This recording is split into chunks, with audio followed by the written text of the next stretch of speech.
دوستو آپ نے برمودا ٹرائنگل کی بہت سی کہانیاں تو سن رکھی ہوں گی۔ آج میں آپ کو برمودا ٹرائنگل کی ایک ایسی عجیب کہانی بتانے والا ہوں۔ برمودا ٹرائنگل کیا ہے اور یہ کہاں واقع ہے؟ میں ہوں محمد یاسر قاضی اور آپ دیکھ رہے ہیں میرا آفیشیل یوٹیوب چینل۔ ناظرین، برمودا ٹرائنگل سمندر کا ایک بہت بڑا حصہ ہے جو اٹلانٹک اوشین میں موجود ہے۔ برمودا ٹرائنگل امریکہ کی ریاست فلوریڈا سے ہوتے ہوئے برمودا آئی لینڈ اور پھر پورٹو ریکو سے ہوتے ہوئے فلوریڈا پر ختم ہوتا ہے اور ایک ٹرائی اینگل کی شکل بناتا ہے۔ برمودا ٹرائی اینگل کا کل رقبہ 8 لاکھ اسکوائر کلومیٹر ہے جو پاکستان سے بڑا ہے۔ برمودا ٹرائی اینگل اپنی پر اسرار کہانیوں کی وجہ سے بہت مشہور ہے۔ اس ٹرائی اینگل سے جب جہاز پرواز کر رہا ہوتا ہے تو ایئر بیس سے اس کا رابطہ اچانک ختم ہو جاتا ہے۔ برمودا ٹرائی اینگل میں شپس اور ایئر پلینز کی کافی تعداد اس میں غرق ہو چکی ہیں اور آج تک کسی کو ان کا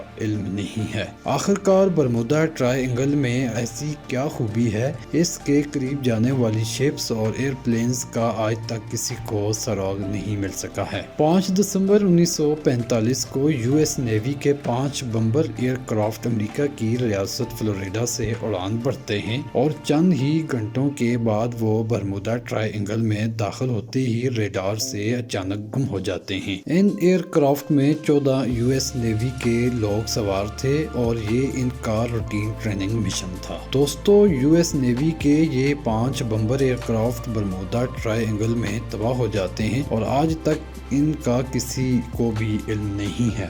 ان بمبر ایئر کرافٹ کے غائب ہونے کے بعد یو ایس نیوی کا ایک سرچ ریسکیو ایئر کرافٹ ان کا پتہ لگانے کے لیے 13 لوگوں کے ساتھ اڑان بھرتا ہے اور یہ بھی ریڈار سے چند ہی منٹ کے بعد غائب ہو جاتا ہے۔ یو ایس نیوی کے یہ ایئر کرافٹ کے تباہ ہونے کے بعد دنیا کے ماہرین نے برمودا ٹرائی اینگل پر تبصرے شروع کر دیے اور برمودا ٹرائی اینگل کو خوف کی نگاہ سے دیکھا جانے لگا۔ سال 2015 میں ایلو فارو نامی کارگو شپ امریکہ کی ریاست فلوریڈا سے پیورٹو ریکو جا رہی تھی۔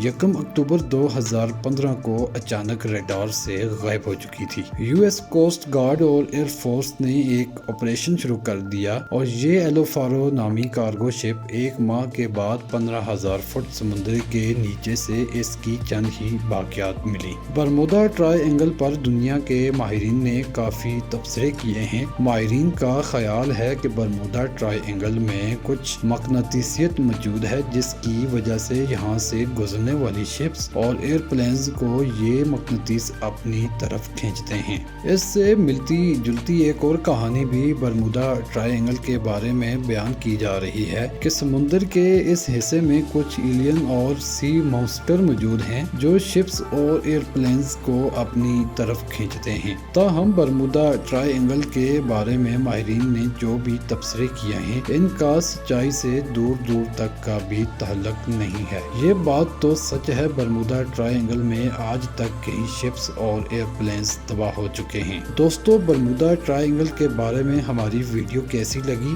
آپ ہمیں کامنٹ میں بتا سکتے ہیں۔